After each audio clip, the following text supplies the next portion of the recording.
बिस्मिल्लाहिर्रहमानिर्रहीम। सारे 50 किलो चावल मैं चुन ले ने ते नालों नाल मैं क्या हुण जरा ना कट्ठे बोरी च पाईए ते एनू सांभीए ते तुहानू मैं सारा तरीका दस दिता है। बिस्मिल्लाहिर्रहमानिर्रहीम। रमज़ान आन लगे ने तो मैं क्या चावल चुन लीए 50 किलो माशाल्लाह चावल ने है। रमज़ान तो पहले पहले मैं क्या तैयारी कर ली है चावल चुन के। एक मिनट में दूसरी भी बोरी लैके आई। बिस्मिल्लाहिर्रहमानिर्रहीम।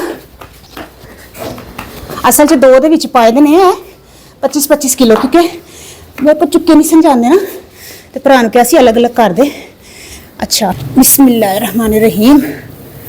अल्लाह अकबर। 50 किलो चावल चुनने का अज मैं तुहानू तरीका दसांगी कि किस तरह चुनना और वो भी 10-15 मिनट च इंशाअल्लाह ताला। पहले 25 किलो जरा ना एनू पाने जगह घाटे हालिया है ना की ख्याल है 25 किलो है ने 5 किलो है ने नाल चुनती रहांगी तो नाल इस बोरी के पाती रहांगी ठीक है। और हाँ मैं तुम्हें दसदा इत्थे बहनी हाँ मैं कित्थे बैठा इत्थे बहनी हाँ जिथे जगह ज्यादा ना स्पेस है दी। अच्छा चुनने का तरीका तुहानू तो आंदा ही अलहमदुलिल्लाह लेकिन एक होंगी ना टिप वो है कि रमज़ान दे तुहानू पता है टाइम नहीं मिलता बार बार असी रोज़ चौल अगर पकाने तो रोज़ चुनन बह जाइए। और कई लोग कहते होंगे कि साढ़े तो शीशा चावल ने अलहमदुलिल्लाह साढ़े भी शीशा चावल ने ठीक है। लेकिन मसला है वे एक दिन ना चावल असी आलिया ने पकाए ठीक है सारे पक गए चावल मैं प्लेट च पाए तो बिचों नहीं वो सेफ्ट वो नहीं होंगी कि कहते ने आलपिन नहीं आली वो स्टैपलर पिन तो मैं हैरान परेशान क्योंकि अगर असी खा लेंगे ना जेड़ी भी पिन या लोहा का अगर जिसम के चला जाए ना अल्लाह रहम करे अल्लाह ताला माफ़ करे अल्लाह ताला किसी ने ऐसी बीमारी ने लगाया कैंसर कर दी वो चीज़ लोहा अगर जिसम चला जाए। उस तो बाद मैं इन्ना डर गई हाँ जिन्ना भी शीशा जिन्नी भी वड्डी कंपनी के चावल साफ सुथरे होना एक नज़र मार लो एक नज़र मार लो तो फायदा है। कोई पिन कोई ऐसी चीज़ जी असी बस कड्डे तो प्यों ले इंज नहीं कपड़ा चिट्टा है ज्यादा मैं चौलों वाला ही कपड़ा भी असी इन्हू स्पैशली चौलों वास्ते रखा है। देखो ना दूर तक नज़र पै जाती है छोटी छोटी परातां च या कोई ऐसे कोई रोशनी का इंतजाम हो जिथे उत्थे तुसी चुनो ए माशाअल्लाह को तलब देखो इंज करके चुनो जो भी सामने होगा सामने नज़र आ जाएगा माशाअल्लाह को तलब शीशा बगरा चावल ने तो यकीन करो मेरे ख्याल में 5 मिनट नहीं लगने 5 किलो चुन कतने ने तो 5 किलो 5 मिनट 10 मिनट का काम है अल्हम्दुलिल्लाह। तो रमज़ान तो पहले पहले चुन रही है मैं और ज़रूरी नहीं कि असी सारे 50 किलो खा जाने ने तो ज़्यादा असी 5-6 किलो खा जावांगे पर मैं क्या चल सारे चुन लवां जरा ईद तक सानू जरा आसानी हो जाएगी आराम नाल ना कड्डे तो पका ले कोई टेंशन नहीं होंदी। तो माशाअल्लाह मतलब तुसी देख रहे हो चिट्टे कपड़े के उत्ते बड़ा बेहतरीन नज़र आता रोशनी होए और अगर घर के 2-3 अफराद लग जाए तो मेरे ख्याल 3-4 मिनट नहीं लगते साफ सुथरे हो जाते हैं। कोई पिन होए असी कोई ऐसा कोई रोड़ा होए वो निकल जाता है काला चोल तो माशाअल्लाह तआला तो मैंने खुशी होई मैं सब टाइम कढ़ के मैं बड़ी मैं क्या नहीं है सब तो पहले काम करा और हमेशा का साड़ा ही तरीका कि जो रमज़ान आते हैं ना असर असी चावल चुन के रख लें।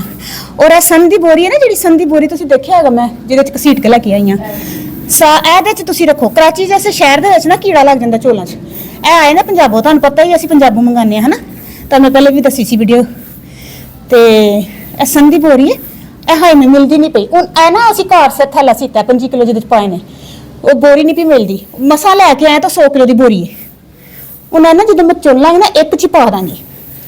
असल च संधी बोरी च रखने का मसला है कि हवा लगती रहती ना चावल ठंडे रहते हैं।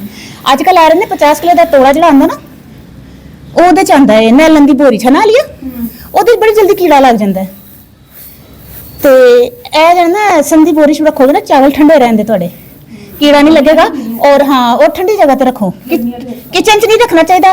कई लोग ने राइस बॉक्स बनाए देने असी भाई राइस बॉक्सा वाले नहीं हाँ असी तो खुले डुले बोरियां च रखने वाले लोग हाँ।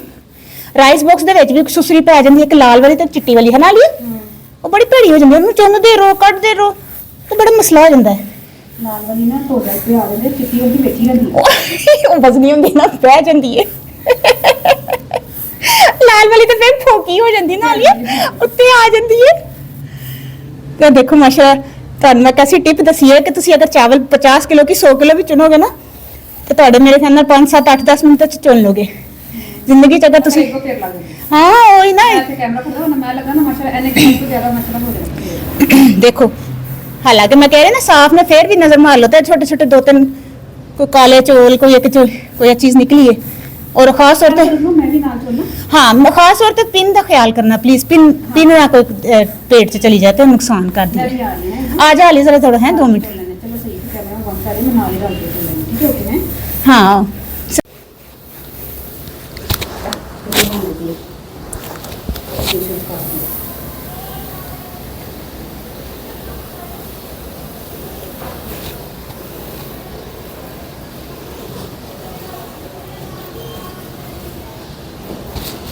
बिस्मिल्लाहिर्रहमानिर्रहीम सारे 50 किलो चावल मैं चुन लेने ते नालों नाल मैं क्या हुण जिहड़ा ना इकट्ठे बोरी च पाईए ते इहनूं सांभीए ते तुहानूं मैं सारा तरीका दस दित्ता वे कि किहदे विच तुसीं चावल रखने ने ताकि तुहाडे 6 महीने 8 महीने भी चावलां च कीड़ा नहीं लगेगा इंशाअल्लाह ताला।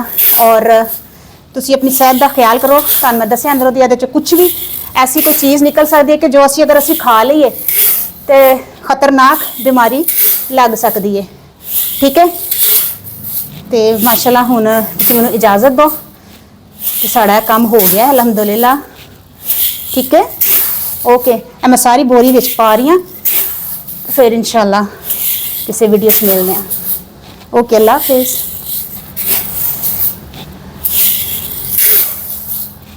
बिस्मिल्लाहिर्रहमानिर्रहीम चावल चुन लेने सारे 50 किलो चावल ने माशाअल्लाह उन्होंने मैं ना हालांकि आ किचन है ਇੱਥੇ नहीं रखने किचन ਦੇ ਵਿੱਚ गर्मी ਦੇ ਵਿੱਚ ਚਾਵਲ नहीं रखने चाहिए चावलों च लग जाता कीड़ा इहनूं रखना कमरे ਦੇ ਵਿੱਚ कमरा ਹੁੰਦਾ ठंडा ਜਿਹੜਾ जिथा